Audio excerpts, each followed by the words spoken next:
হুর মানে কি? যে সমস্ত নারীকে আল্লাহ তাআলা জান্নাতে সৃষ্টি করেছেন তাদেরকে বলা হয় হুর। জান্নাতের রমণীদের আল্লাহ তাআলা জান্নাতি পুরুষদের জন্য উপহার হিসেবে রেখেছেন।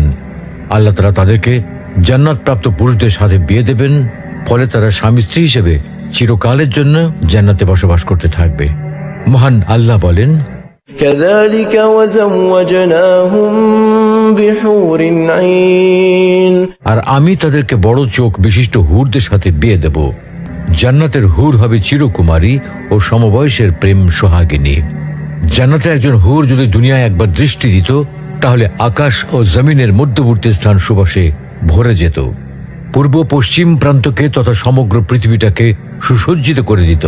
প্রতিটি চোখ সব জিনিস থেকে দৃষ্টি ফিরিয়ে তার দিকে চেয়ে থাকত এবং সৃষ্টিকুল আল্লাহর প্রশংসা ও বড়ত্ব বর্ণনা করত। জান্নাতি পুরুষেরা যখনই তাদের দিকে তাকাবে, আনন্দে মন ভরে যাবে। যখন কথা বলবে, ছন্দময় মিষ্টি কথা দ্বারা হৃদয় ভরে দেবে।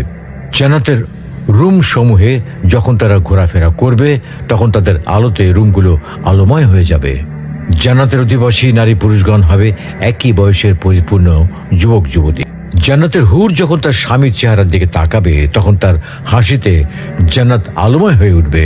যখন তারা স্বামীর সঙ্গে কথা বলবে, তখন কতই না সুন্দর হবে সেই কথোপকথন। দোয়া কুনুত পারেন না বলে যারা ভয়েতে বেতের নামাজই পড়েন না, তারা শুনেন 3টা কাজ আপনার জন্য রয়েছে। এই 3টা কাজ করলে বেতের নামাজের পরিপূর্ণ সওয়াব আপনি পেয়ে যাবেন। সুবহানাল্লাহি ওয়া বিহামদিহি। ইসলাম যে কত সহজভাবে আপনাকে সমাধান দিয়েছে কল্পনা করতে পারবেন না। এই যে বেতের নামাজে যে দোয়া কুনুতটা আমরা পড়ি, এটা কিন্তু অনেকের মুখস্থ হয় না, যার কারণে অনেক বড় দেখে অনেকে বেতের নামাজই পড়ে না যে আমি দোয়া কুনুত পারি না, আমি কি বা পড়বো। অথবা অনেকে এমন রয়েছে বেতের নামাজে দাঁড়িয়ে দোয়া কুনুতের সময় চুপ করে থাকে, একটা শব্দ করে না, এরকম আছে অনেকে। তো এরকম কোনোটাই মাধ্যমেই আপনার কিন্তু দোয়া কুনুতের যে হক এটা আদায় হচ্ছে না। এবং বেতের নামাজ এটা কিন্তু ওয়াজিব একটি নামাজ। এই নামাজকে আপনি ইচ্ছা করে ছেড়ে দিতে পারবেন না, এবং ওয়াজিব সবসময় চাইলে আপনি তরক করতে পারবেন না। এই জন্য বেতের নামাজ গুরুত্বপূর্ণ। এবং কি আল্লাহর হাবিব সাল্লাল্লাহু আলাইহি ওয়াসাল্লাম বলতেন, ইন্নাল্লাহা বিতরুন ইউহিব্বুল বিতরা। আল্লাহ রাব্বুল আলামিন নিজে বেজরকে আল্লাহ রাব্বুল আলামিন নিজে ভালোবাসেন। সুবহানাল্লাহ। এবং আল্লাহর হাবিব সাল্লাল্লাহু আলাইহি ওয়াসাল্লাম সফর অবস্থায়ও প্রায় সময় চেষ্টা করতেন বেতের নামাজ যেন ছুটে না যায়। আল্লাহু আকবার। এই জন্য বেতের নামাজ মা বোন যারা রয়েছেন, বিশেষ করে আমার যুবক বাবা ভাইয়েরা যারা রয়েছেন এবং আমার বাবাজিরা যারা রয়েছেন, বেতের নামাজে আপনি দোয়া কুনুত পারছেন না, আপনি কি করবেন?